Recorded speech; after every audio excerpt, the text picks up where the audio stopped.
OSOM Finance. Matthew Hardy is the Chief Development Officer of OSOM Finance. There he is on the screen. Matthew, how we doing today? Hey, Spencer.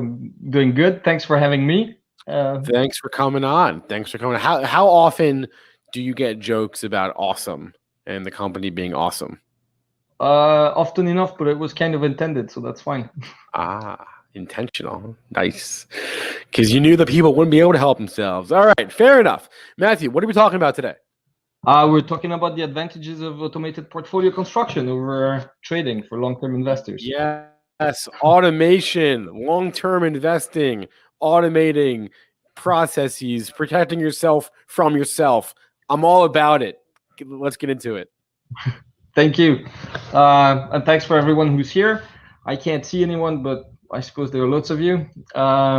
So this is what we talk about today. And before we do get into it, I wanted to just remind you that none of this is investment advice, nor should it be construed as such. And before making a decision, you're probably best talking to a duly licensed professional. With that warning out of the way, what we're seeing is, and probably the reason you hear, crypto is reinventing the web and taking it from Web 2 to Web 3, reworking the entire finance industry's back office in the process. And amazingly, it's also the first time that investing in those high growth tech startups is approachable for retail investors like you or me, because the amounts you can come in with are small and the markets are relatively liquid. But our belief is that most people should approach it the same way as venture capitalists approach it, and not the way traders approach it. And that means taking long-term bets with carefully managed, diversified portfolios. We're on a mission to take the stress out of money and bridge the gap between crypto and fiat. And when we started, there really weren't many options to invest in crypto other than connecting to an exchange. And admittedly, there still aren't a lot of other options.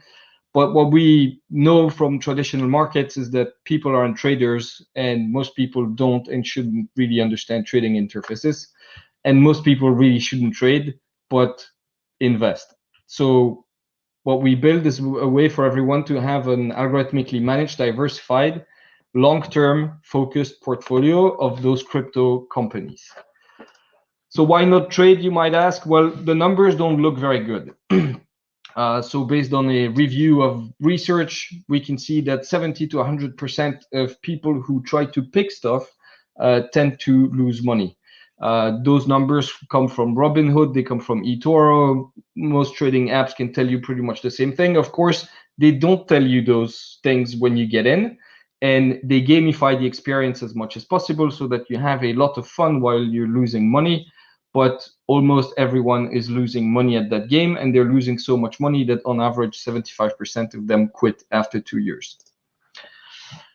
But even, as I said, people should invest, not trade. Even when people do invest, investors tend to underperform investments. So long-term studies have been done, and WealthWatch Advisors has good numbers from 1999 to 2019. The S&P 500 averaged 6% a year, but the average investor averaged 4.25.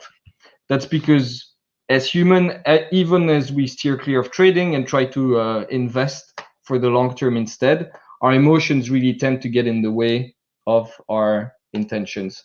And what happens then is that for most people, their time in the market ends up looking like this. On highs, they get greedy, they think it's always going to go up, they buy high, and then at the next drawdown, they sell quickly, losing value, and then they say, I'll try again, and then they don't manage to make it again emotionally, and after 2 years, they quit. The reasons for poor performance, amazingly, are pretty well known. So there's a big amount of lack of time for research because most people have a day job, and going with the crowd seems to be a fairly popular strategy for remedying that for most people. And you can see that over 35% of Robinhood traders own the same 10 stocks. Also, oversimplification. It's much more fun to look at Twitter than to look at a balance sheet or to look at on-chain data, but it's not quite as informative. a lot of over trading because it kind of feels like gambling, and we can definitely see in the data that retail traders tend to trade a lot more than professional traders. And then there's just the skill and equipment too. So professional traders are probably 10 math PhD with a supercomputer, and you on your Robinhood app, you're probably just dedicating 10 minutes a day from your phone. So you don't exactly stand a chance. If you're trading, it means someone's on the other side of that trade, and usually they'll have more resources than you do. And then the last one is emotions get in the way. I've mentioned it already. You go in with a plan, and at the first sign of trouble, you realize actually your plan wasn't very well thought out. You panic sell, and you go back into that greed and fear cycle. I can hear you think across the screen because people have told me a lot of times already, but I'm smarter. And it turns out that is also very well researched. It's called illusory superiority. It's a cognitive bias that makes you think you're above average. And it's not just you, it's mostly everyone. If you ask people if they're better than average drivers, 65% of them say yes, but it's statistically impossible. And with the odds of chances that retail traders have, you would need to be so above average to make any money that thinking you will fall in that category really borders on hubris. And so our position is that it's really best to assume with 99% of your money that you're not smarter than the rest of the people, and then just dedicate one tiny percentage of your money to finding out if you're really as smart as you feel. And actually, I was happy when preparing this to find out that even our host agrees. Wayne Duggan from Benzinga wrote in Business Insiders just a month ago that the shorter the trading time frame, the more market's a zero-sum game and the less chance you have as a retail trader. So you will ask me, what's the alternative? You already forgot the title at the beginning. Well, the alternative is definitely to invest, and that's actually what the Benzinga quote started with. The stock market is a proven mechanism for wealth creation over the long term and remarkably consistent historical performance over 30 years time frame.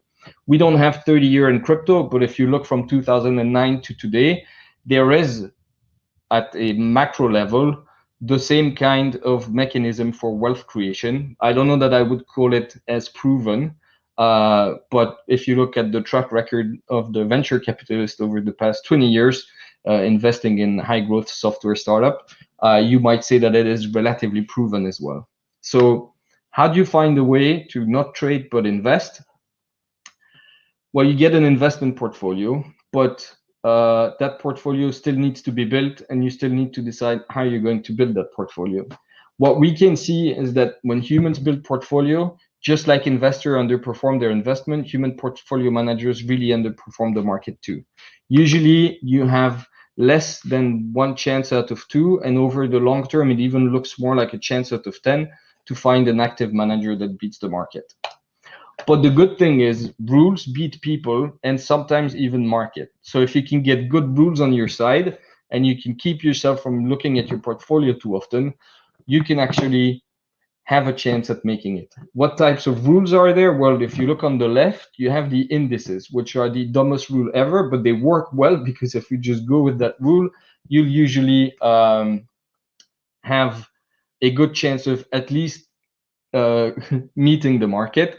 And on the left, it's not super visible, but what you can see is that from a 15-year time frame, there's no way to make a loss in the market. This is the MSCI World Equities Index between 1975 and 2017. And at 39 years, even if you come in and exit at the two worst possible days, you're still making 6% on average.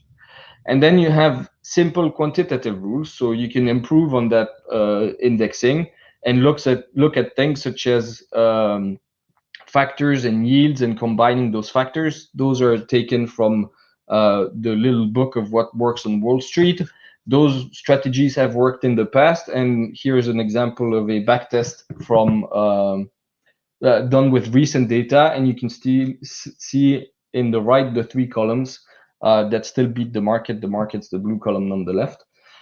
But also thanks to advanced computing, we now have advanced quantitative methodologies that are available to everyone. And it is currently what we proposed, is to apply advanced quantitative rules to your portfolio. And if you do apply it to crypto, this is currently what it looks like. Those are six rule-based portfolios for crypto. 5 of them are very much akin to investing. One of them is just investing in Bitcoin, because that's a portfolio management strategy some people use. And the other are very much more like market cap weighted indices. So you have Bitwise 10, which takes the 10th biggest, C20, which takes 20 crypto, CCI 30, which takes 30, and HODL, which takes 5 and is an exchange traded product. What you can see is that if you do choose the right rules, as opposed to just going with an index, you actually have a pretty good chance at beating the market over time, because the OSOM Crypto Autopilot portfolio is the one in blue you can see there at the top. How do you get those rules to work for you in crypto like elsewhere? Well, first, you define rules for what you're going to put in. So what we do is we track 220 cryptos daily, and when they meet liquidity and relative market cap criteria, they officially become investable. Today we have 69, and our daily job actually took us to 69 and 220. But when we started, we were tracking 100 and had 35 that were investable.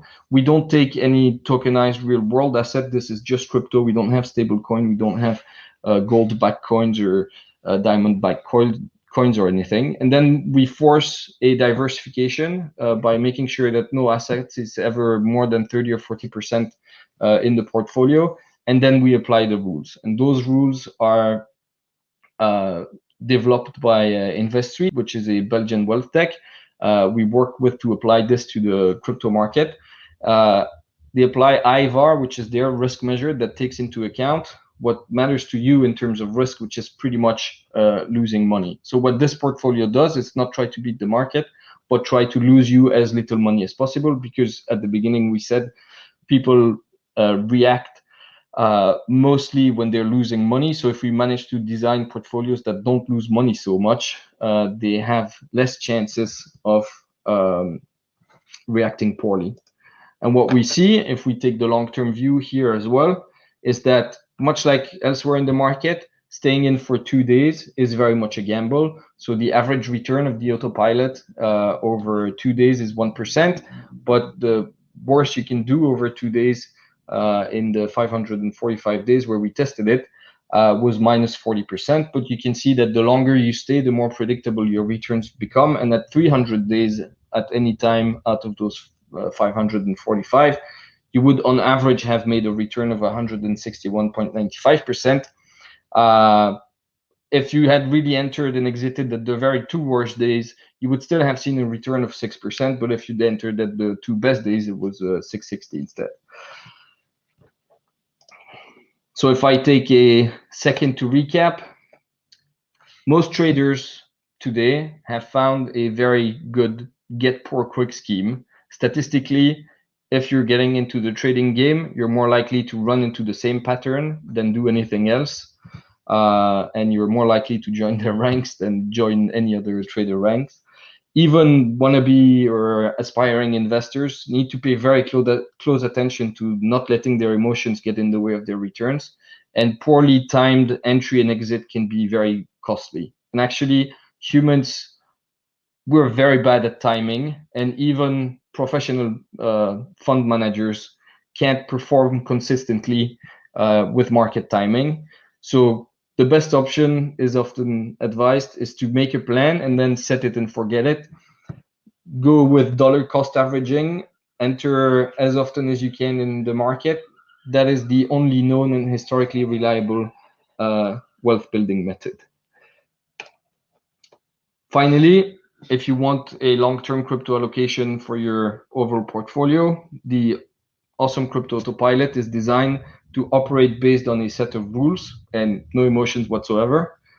minimize the risk of you acting rashly by striving to minimize drawdowns. This being crypto, it's completely impossible to eradicate them altogether, but it's definitely what it's optimizing for. It will take the work out of minute due diligence by ensuring you're only addressing a vetted portfolio. The same way when you invest in the stock market, you're not trying to pick the best assets. We don't believe that anyone has enough time, if it's not their job, to today curate the entire universe of 10,000 cryptocurrencies. And it improves on index investing because crypto is much less of a mature market than traditional markets. And so we don't think index investing is actually a very good solution, but also because in general, it's possible to improve on index investing. And just as a side note, if you're looking for a no-brainer way to invest in decentralized finance with multiple stable coin pools and network fee, we repeated the same model. So you can totally dollar cost average your way into lending USDC and BUSD into various lending pools. And with that, we've been nominated for the Benzinga Awards in Best Robo-Advisor category. So we definitely love your vote. And I'll take questions if you have any. Yeah, I love this, Matthew. My first question is, are you available in the US? And if not, when will you be? We're not available in the US. I'm asking for a friend. Yes. So we're definitely trying on getting there. Okay. The latest development haven't really helped with clarity, but it is something we're strongly looking at. Okay. Well, you let me know when that happens, all right? Certainly.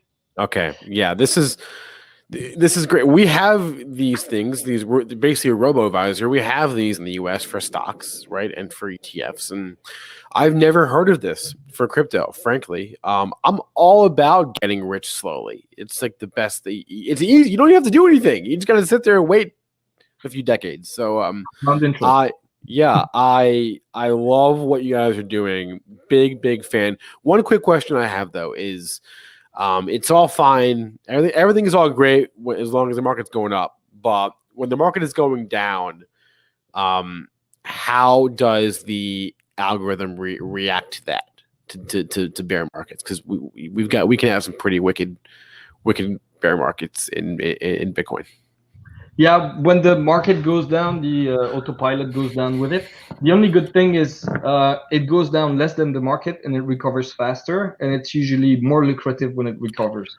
So if you want to take a look at our benchmark, we have the pain ratio for our portfolio versus all the other. You will find that when Bitcoin loses 1%, it goes up, I think it's about 10. When we lose 1%, so 1% drawdown, we go back up 17%. So it's the risk reward profile is much more interesting with us. But we have chosen not to have any stable coins in there, not to be able to retreat for two reasons. One, even robos are not very good at timing the market. And your Betterment and your Wealthfront usually don't have a cash component, and your MSCI World definitely never has a cash component. The second is, there's really no reason for us to hold fiat for people. So if you think putting all your money in crypto is too risky, then just keep some fiat on the side and give us what is safe to manage. So yeah, for those reasons, I mean, we tried building momentum indicators in the autopilot. It actually performed worse. So we figured, let's offer a full crypto allocation to those who want it and see what proportion they wanted it. Yeah, that would be a little weird if you had a cash component, because it would sort of defeat the purpose in a way. You would be amazed that people ask. Right, exactly. All right, Matthew Hardy is the Chief Development Officer of OSOM Finance, and he's going to let me know when they're available in the U.S. because behavioral finance is a thing, everyone, and this is a way to automate it. And big fan of that idea. So thanks a lot, Matthew. Thanks, Spencer.